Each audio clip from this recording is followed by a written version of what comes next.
శ్రీ గురుభ్యో నమ. శ్రీ మహాగణాధిపతయే నమ. ఇక మకర రాశి.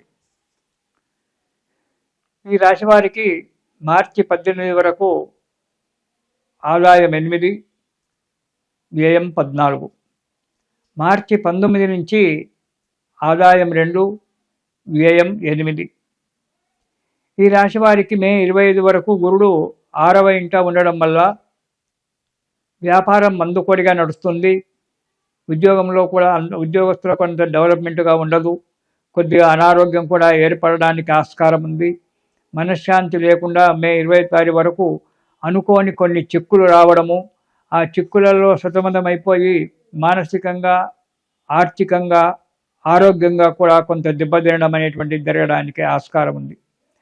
మే 26 నుంచి సప్తమ స్థానానికి గురుడు ఉచ్చ స్థానంలోకి రావడం వల్ల, శని 3వ స్థానంలో యోగకారకుడై ఉండడం వల్ల తలిచిన కార్యక్రమాలన్నీ శుభంగా జరగడానికి ఆస్కారం ఉంది. ఒడిదుడుకులు లేని జీవితం జరుగుతుంది. కొన్ని పనులు ఆలస్యంగా జరిగినప్పటికీ కూడా ఆ పనులలో సఫలీకృతమై మనశ్శాంతితో జీవితాన్ని గడపడానికి ఆస్కారం ఉంది. మీ మనోధైర్యమే మిమ్మలను సదా కాపాడుతుంది. ఆదాయం బాగానే ఉంటుంది, కానీ ఖర్చులు అధికంగా రావచ్చు. ఇంట్లో కావచ్చు, బయట కావచ్చు, కొన్ని ఖర్చులు అధికంగా రావడం ఉంటుంది. ఆ ఖర్చులు భరించాలి, తప్పదు. కానీ సంఘంలో పేరు ప్రఖ్యాతులు మాత్రం మంచిగా పెరుగుతాయి. 10 మందిలో భేష్ అని చెప్పి అనిపించుకుంటారు. వాటి గురించి మీరు ప్రయత్నం చేయడం కూడా జరుగుతుంది. మీ నమ్మకము, మీ మనోధైర్యమే మిమ్మలను సదా కాపాడుతుంది. కాబట్టి మనోధైర్యాన్ని వదిలిపెట్టక ఓపికతో, శ్రద్ధతో కనుక పనులు చేసినట్టయితే వాటిలో విజయం సాధించడానికి మనకు అనుకూలంగా ఉంటుంది. కాబట్టి మనోధైర్యాన్ని వదిలిపెట్టకండి. ఓపికతో, మనశ్శాంతితో, నిదానంగా పనులు చేస్తూ రండి. దానివల్ల అనుకున్న దానికంటే ఎక్కువ లాభాలు కూడా రావడానికి ఆస్కారం ఉంది. స్థిరాస్తులు, చిరాస్తులు కొనేటువంటి ఒక యోగం కనబడుతోంది. కొంటారు కూడా. మీరు చేసే దైవమే, మీరు పూజించేటువంటి ఒక దైవమే మీకు ఎప్పుడు సహకారిగా ఉంటాడు. కాబట్టి ఆ దైవాన్ని వదిలిపెట్టకుండా ప్రతిరోజు పూజించండి. మానసిక ఆనందంతో ఉంటారు. ప్రయాణాలలో కొన్ని ఇబ్బందులు ఎదుర్కొనవలసి వస్తుంది. కాబట్టి ప్రయాణాలు చేయడంలో జాగ్రత్తగా అవసరం ఉంటుంది. ప్రతి ప్రయాణంలో, ఏ ప్రయాణమైనా కానీ జాగ్రత్తగా ఆలోచించి ప్రయాణం చేయండి. జాగ్రత్తగా ప్రయాణం చేయండి. ఇక కొన్ని విషయాలలో కొన్ని ఇబ్బందులు ఎదుర్కొనవలసి వస్తుంది. అవి కూడా తొందరగా సమసిపోతాయి. ఇక ఉద్యోగస్తులకు మంచిగానే ఉంటుంది. ప్రభుత్వంలో చేసే ఉద్యోగస్తులకు స్థానచలనం ఏర్పడుతుంది. బదిలీలు కావడం జరుగుతుంది. ప్రైవేట్ సంస్థలలో ఉద్యోగాలు అయితే ఉన్నారో వారు ఉద్యోగాలు మార్చుకోవడము జరుగుతుంది. ఆ మార్చుకునేటప్పుడు ఆ కంపెనీ గురించి ప్రతి విషయం సహజంగా తెలుసుకొని మారండి. ప్రభుత్వ ఉద్యోగస్తులకు స్థానచలనం ఎక్కడి నుంచి ఎక్కడికి ట్రాన్స్ఫర్ అవుతారో తెలియదు. అనుకున్న చోటికి దొరకకపోవచ్చు. మీకు ఇష్టం లేని చోటికే మిమ్మల్ని బదిలీ చేయవచ్చు. కానీ తప్పదు, వెళ్ళాలి, చేయాలి.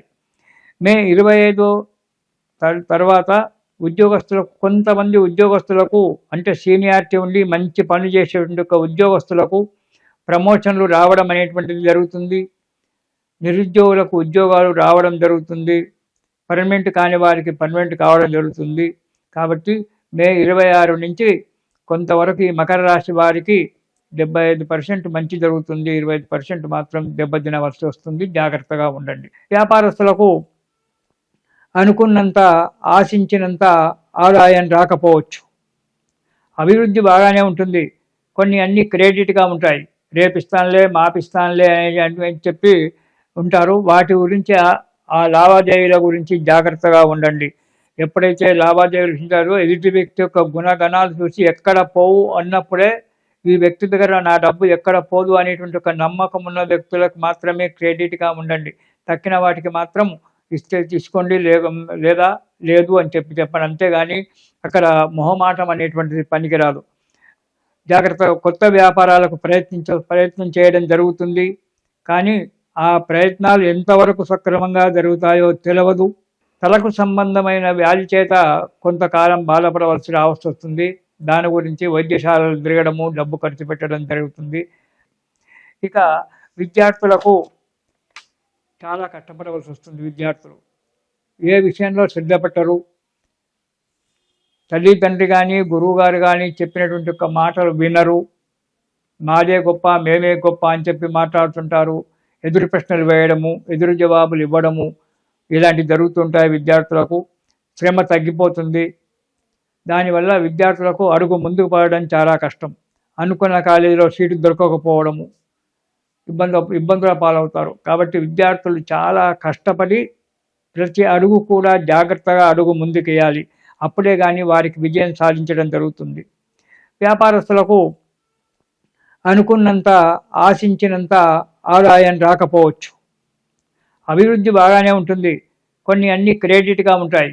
రేపిస్తానులే, మాపిస్తానులే అని చెప్పి ఉంటారు. వాటి గురించి, ఆ లావాదేవీల గురించి జాగ్రత్తగా ఉండండి. ఎప్పుడైతే లావాదేవీలు ఉంటారో ఎదుటి వ్యక్తి యొక్క గుణగణాలు చూసి ఎక్కడ పోవు అన్నప్పుడే ఈ వ్యక్తి దగ్గర నా డబ్బు ఎక్కడ పోదు అనేటువంటి ఒక నమ్మకం ఉన్న వ్యక్తులకు మాత్రమే క్రెడిట్గా ఉండండి. తక్కిన వాటికి మాత్రం ఇస్తే తీసుకోండి, లేదా లేదు అని చెప్పండి. అంతేగాని అక్కడ మొహమాటం అనేటువంటిది పనికిరాదు. జాగ్రత్తగా కొత్త వ్యాపారాలకు ప్రయత్నం చేయడం జరుగుతుంది. కానీ ఆ ప్రయత్నాలు ఎంతవరకు సక్రమంగా జరుగుతాయో తెలియదు.